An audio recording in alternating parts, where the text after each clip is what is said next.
Voces del Sur. Vamos a conversar justamente con Gisela Ortiz, quien es hermana de una de las víctimas. Exministra, buenos días, bienvenida al programa Voces del Sur, que se transmite aquí en Arequipa a través de Radio Yaraví. Recibo el cordial saludo de mi compañera María Luz Cruz y quien le habla, Carol Macetas. Bienvenida. Buenos días, muchísimas gracias por la invitación. Un saludo a todos los radioyentes ahí en Arequipa y muchas gracias por esta oportunidad de conversar con ustedes. Desde 1992 se viene buscando justicia a raíz de este caso como es la Cantuta.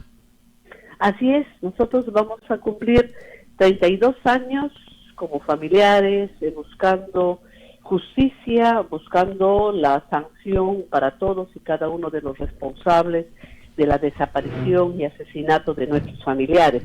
Y digo que seguimos buscando porque aunque hayamos logrado algunas sentencias ejemplares contra algunos miembros del Grupo Colina, no todos han sido juzgados aún, tenemos algunos procesos judiciales pendientes, no todos han sido condenados, y en el caso de Alberto Fujimori, quien recibió una condena de 25 años por su responsabilidad en la creación del Grupo Colina y las garantías de impunidad que dio su dictadura, está ahora gozando de un indulto humanitario indebido. Entonces eso también es una impunidad que nosotros estamos enfrentando porque creemos que no le corresponde ese indulto, porque no existen las razones médicas que sustenten ese indulto que fue negociado políticamente con este gobierno autoritario de Dina Boluarte y el Tribunal Constitucional, ¿no? Entonces son 32 años de una lucha en realidad constante que frente al Estado que no garantiza estos derechos a la verdad, a la justicia y a la propia reparación digna, ¿no? Uh-huh. Y en ese sentido, ¿no? Como usted muy bien lo ha indicado sobre el caso del ex dictador Alberto Fujimori, se apelaba a una situación médica o de salud para que pueda salir de prisión o pueda salir de la cárcel, pero ahora incluso está muy animado, pareciera, para participar de los próximos comicios o de las próximas elecciones. Así es, y eso realmente nos indigna porque en realidad es una burla a todo este largo proceso que los familiares hemos emprendido, no solamente para lograr la extradición de Fujimori, desde el año 2000, cuando él huye a Japón, nosotros estuvimos insistiendo ante las autoridades japonesas para lograr la extradición, y luego en Chile también constantemente hemos estado ahí realizando acciones, actividades, hasta que se logró la extradición. Y en realidad él se mostraba pues como una persona muy enferma, con un cáncer terminal de hace como 15 años. Y una vez que ha logrado este indulto negociado, lo que ha hecho pues es tener una presencia política con declaraciones políticas y ahora pues amenazando postular a la presidencia, ¿no? Y eso realmente es ofensivo para quienes directamente hemos sido sus víctimas, como nuestras propias familias, pero también para todo el país. No hay que olvidarnos que Fujimori no solo tiene sentencias por graves violaciones a los derechos humanos, sino que también tiene sentencias por casos de corrupción. Y en los casos de corrupción, a quien agravia es a todo el país, ¿no? Y en ese sentido, pues creo que todos y todas deberíamos rechazar esas pretensiones políticas de quien hizo no solo de la mentira, sino también del crimen, una forma de hacer política y de gobernar, ¿no? Entonces, nosotros estamos públicamente rechazando esas pretensiones políticas de Fujimori, que además legalmente no le corresponde, pero que significan pues seguir evadiendo los procesos judiciales que tiene pendiente. Hay que recordar que actualmente hay un juicio en el caso Pativilca. Esa es una de las razones por las cuales se insiste en esta ley de impunidad, pero que además el gobierno, la Corte Suprema chilena, ya en primera instancia ha admitido 5 nuevos casos de violaciones a los derechos humanos. Entonces, la justicia para estos casos no tiene un final, no tiene un plazo, ¿no? Y Fujimori tendría que ser juzgado también por esa responsabilidad. Uh-huh. Y para que los ciudadanos puedan recordar o entender correctamente, porque también surgen voces, ¿no?, que señalan que Fujimori no cometió delitos de lesa humanidad. Para que usted lo pueda explicar, ¿por qué la matanza de La Cantuta y Barrios Altos sí configuran como delitos de lesa humanidad? En realidad, lo que ha pasado aquí es la creación de un escuadrón de la muerte bajo la tutela política de Alberto Fujimori, como es el Grupo Colina. Un grupo, como usted bien lo ha señalado al inicio del programa, integrado por agentes de inteligencia del ejército, con una dependencia estructural dentro del propio ejército, y los delitos que ellos cometieron fueron delitos de asesinatos extrajudiciales, en el caso inclusive de periodistas como el periodista Pedro Yauri, que es quien se encuentra desaparecido hace 32 años, y delitos de desaparición forzada, ¿no?, como lo que ocurrió con nuestros familiares. Entonces, a nivel internacional, en toda esta jurisprudencia que tenemos de protección de los derechos humanos, ya los delitos se consideran delitos agravantes, delitos de lesa humanidad desde la Segunda Guerra Mundial, cuando se cometieron una serie de atrocidades que hoy día mismo estamos viendo que se cometen en Gaza, y que muchos de nosotros, porque ya la información llega al instante, nos estamos dando cuenta pues del nivel de criminalidad que existe y la falta de respeto a la población civil, ¿no? Y entonces estos delitos como la desaparición forzada, la tortura, el asesinato extrajudicial, son delitos que ya no agravian solamente a la víctima, que ya no agravian solamente a su familia, sino que son delitos tan graves que terminan agraviándonos a toda la humanidad. Y esa es la calificación, si queremos, internacional que se da a estos delitos como desaparición forzada. Y por eso es que Fujimori, aunque fue condenado por delitos de homicidio, tiene ese agravante que lo señala el juez cuando explica su sentencia. Y él, como otros violadores de derechos humanos, tienen ese agravante, ¿no? Y eso lo que hace es que una persona condenada no pueda beneficiarse con una serie de beneficios que se han dado a nivel penitenciario. Por ejemplo, esta acumulación del 2 por 1, es decir, un año hace cuenta de 2, o cuando estás estudiando algún curso dentro de la prisión, eso también significa un beneficio. No me acuerdo en este momento si es, por ejemplo, un 3 por 1, pero vas disminuyendo la pena, ¿no?, que ha sido sentenciada. Y en el caso de los agravantes de lesa humanidad, se tiene que cumplir la pena completa, ¿no? Y en este caso son 20, 25 años, que son como las penas máximas. Y por eso nosotros insistimos, porque además son delincuentes que no se arrepienten de sus delitos, ¿no?, que siempre están o negándolos, porque además tienen un aparato político que opera para negar esos delitos a nivel comunicacional y de las narrativas que van construyendo, o también los van justificándolos, ¿no? ¿Fujimori ha pedido perdón? En ningún momento él ha pedido perdón a los familiares, ha pedido perdón a sus víctimas, ni siquiera a todo el país, porque vuelvo a decir que estas condenas que él tiene por delitos de corrupción son condenas en contra de todos los peruanos y peruanas, ¿no? Y él no se ha arrepentido en ningún momento de la forma criminal como gobernó 10 años nuestro país, ¿no?, de todas las cosas que dejó hacer a Montesinos, que dejó hacer a Nicolás Hermosa Ríos y a los altos mandos del ejército, de toda la corrupción que se instauró en diversas instituciones del Estado. Y eso es lo que los peruanos y peruanas que debemos activar nuestra memoria, tenemos que rechazar de manera constante, ¿no? Claro, y Alberto Fujimori, el ex dictador, todavía no ha pagado la reparación civil, ¿no? Tiene una deuda que asciende a los 57 millones de soles. Aquí no solamente no ha pagado la reparación directamente a las víctimas, en el caso de Cantuta, Barrios Altos, Samuel Dyer, Gustavo Gorriti, sino que tampoco no ha pagado la reparación al Estado, ¿no?, de todo este dinero que de alguna manera usurparon en Montesinos. Entonces hay una deuda pendiente y mientras no pague esa deuda, pues difícilmente debería acceder a ser un representante del Estado, ¿no? Claro. Ya sea como congresista, ya sea como senador, ya sea como candidato a la presidencia, ¿no? Entonces, como alguien que tiene todos estos pendientes ante la justicia puede pues pretender representar al país.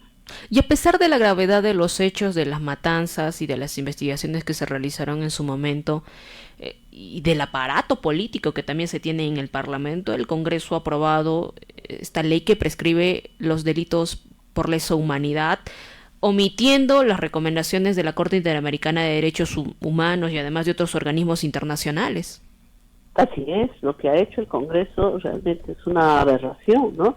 No solamente porque cuando ya se señala delitos de lesa humanidad, tú estás reconociendo que son delitos graves, que son delitos que nunca más deberían cometerse en ningún lugar del mundo. Y tú lo que estás haciendo aquí como congresista es poniéndole un plazo a partir de cuándo se consideran graves. Y lo que antes cometieron, pues no tienen la mayor importancia. Y eso es una contradicción tremenda. Pero además también porque el propio proyecto de ley que ha sido aprobado señala pues que los jueces tienen que cumplir esa ley de manera sin control de convencionalidad, ¿no? Sin decir que no se puede aplicar porque contraviene los tratados internacionales. Entonces también estás obligando a los jueces a cumplir una ley que no conversa con todo el sistema internacional de protección a los derechos humanos. Y por otro lado, creo que es necesario señalar que es una ley que tiene nombre propio, ¿no? Es una ley para beneficiar a Fujimori en el caso Pativilca, donde su acusación es por delitos de lesa humanidad. Entonces, eso también está totalmente prohibido, legislar con nombre propio, ¿no? El tener, aunque el Congreso, este último Congreso lo está haciendo, ahí tenemos la ley Soto y otras tantas que son una vergüenza, pero que se van normalizando porque lamentablemente tampoco las otras instituciones, como el Poder Ejecutivo, que en este caso es parte del cogobierno con el Congreso, no lo rechazan. Entonces, y es más, respalda, ¿no? A escondidas o mintiendo a todo el Perú, porque en una conferencia de prensa, después de guardar silencio más de 90 días, la presidenta Dina Boluarte dijo que todavía no les había llegado el proyecto a Palacio de Gobierno y que ella todavía no lo había revisado y que recién lo iba a hacer cuando incluso ya habían mandado una carta rechazando. Así, sí, creo que es importante señalar esa mentira, ¿no? Porque lamentablemente también quienes tienen algo de poder piensan pues que pueden salir en conferencias de prensa a mentir abiertamente y no pasa nada, y eso ya es una característica de este gobierno autoritario de Dina Boluarte, ¿no? El que salga en conferencia de prensa, mienta y no pasa nada, ¿no? Y piensa que nos ha engañado a todos los peruanos y peruanas. Ella manda una carta con el presidente del Congreso al sistema interamericano rechazando su injerencia en el país cuando el Perú es un país suscriptor de este convenio. Y se supone que una de las obligaciones que tiene el sistema interamericano es, de alguna manera, verificar lo que hace el país en materia de derechos humanos y llamar la atención cuando no está alineado a todo el sistema interamericano de protección de los derechos humanos. Pero luego dice, no tengo conocimiento, y sin embargo firma una carta que tiene vinculación con este tema. Entonces es una mentira, y hay que llamarlo así, y eso evidencia pues no solamente este pacto de cogobierno, sino también ese pacto de dejar hacer al Congreso lo que le da la gana, sin un mayor control político de las instituciones técnicas como son los ministerios, quienes deberían opinar si realmente corresponde o no una ley de esa naturaleza, ¿no? Pero lo otro es pues, que es claro que Dina Boluarte ha sido puesta en el gobierno tras la caída de Pedro Castillo para ser casi un títere de quienes perdieron las elecciones, ¿no? No solo el fujimorismo, sino también los otros partidos de derecha que tienen pues mayoría en el Congreso, ¿no? Y al final solamente se cumplen las formas con la presencia de Dina Boluarte en el Ajá, Ejecutivo. en el caso de que el gobierno no observe este proyecto que se aprobó en el Congreso de la República, ¿qué es lo que se podría hacer? Bueno, nosotros tendríamos que esperar que los jueces, a quienes los acusados o a quienes los procesados vayan presentando sus pedidos de acogerse a esta ley de impunidad, señalen claramente que eso no es posible, que eso no corresponde a la gravedad de los delitos y que no es posible acogerse a esa ley.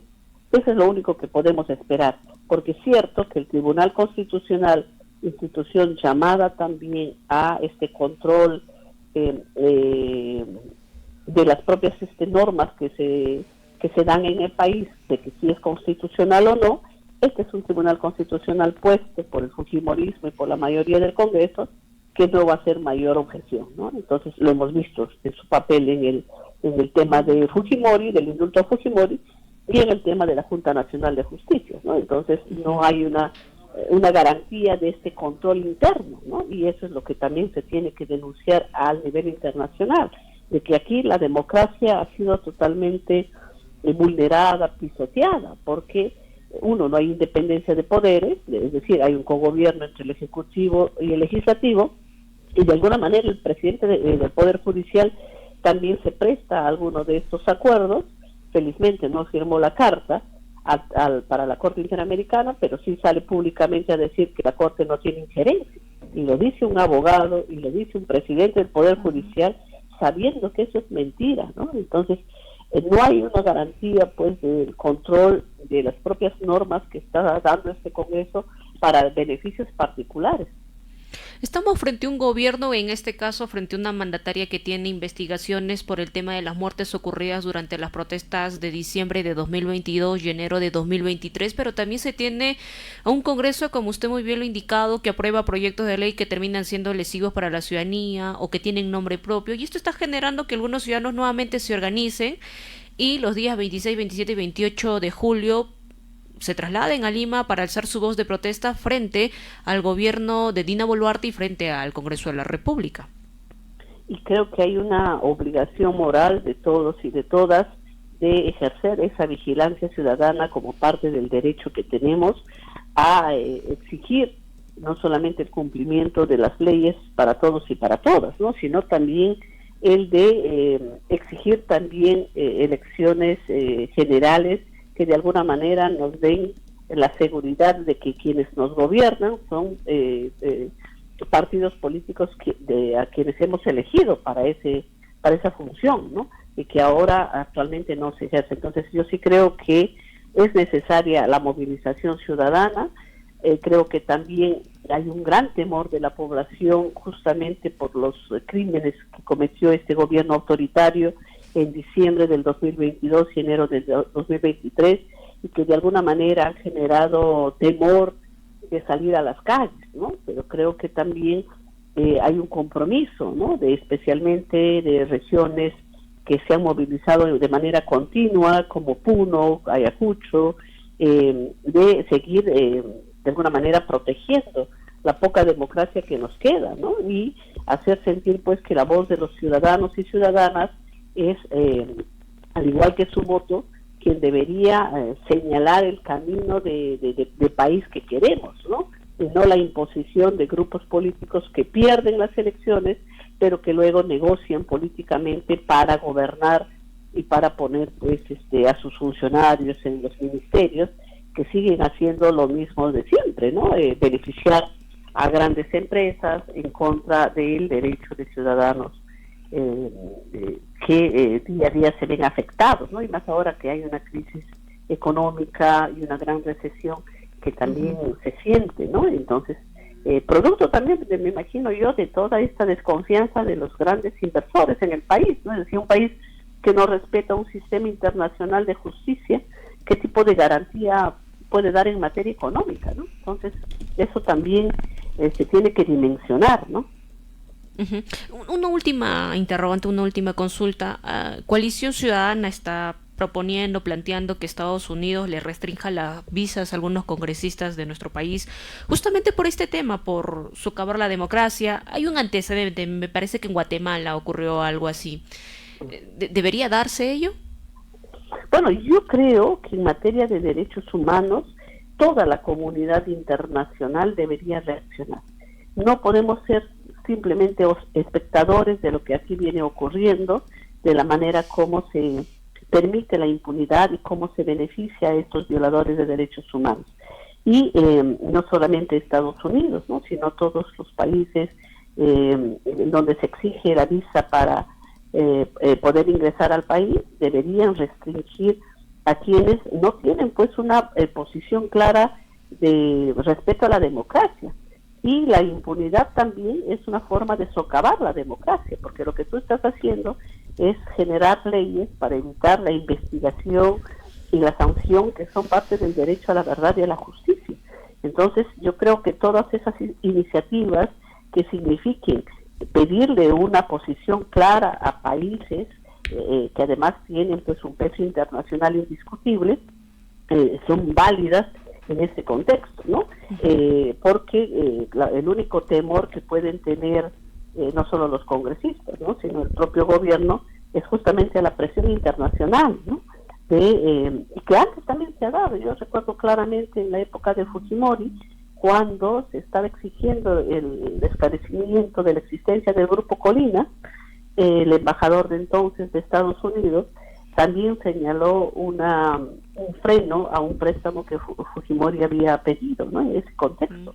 Y y Fujimori tuvo que salir a decir que se habían capturado algunos miembros del Grupo Colina y que el fuero militar los iba a juzgar. Entonces, esa es la única manera, en realidad, de frenar también a las propias actitudes de impunidad que generan en nuestros gobiernos, ¿no? Creo yo también que en democracias tan frágiles como la nuestra, donde gobiernos fácilmente se vuelven autoritarios y cometen violaciones a derechos humanos, como ha ocurrido aquí en nuestro país con este gobierno de Dina Boluarte, el mensaje tiene que ser clarísimo, ¿no? No solamente de una condena, sino de saber cuál es la consecuencia de esas decisiones políticas que toman.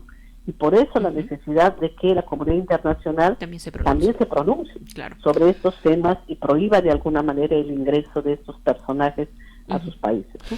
Exministra, muchas gracias por esta comunicación con Radio Yaraví. De seguro en una próxima oportunidad podremos seguir dialogando al respecto. Nuevamente, muchas gracias. A ustedes, Radio Yaraví, muchísimas gracias por tocar también estos temas que son parte de la preocupación nacional y de la preocupación también de defensa de nuestra democracia.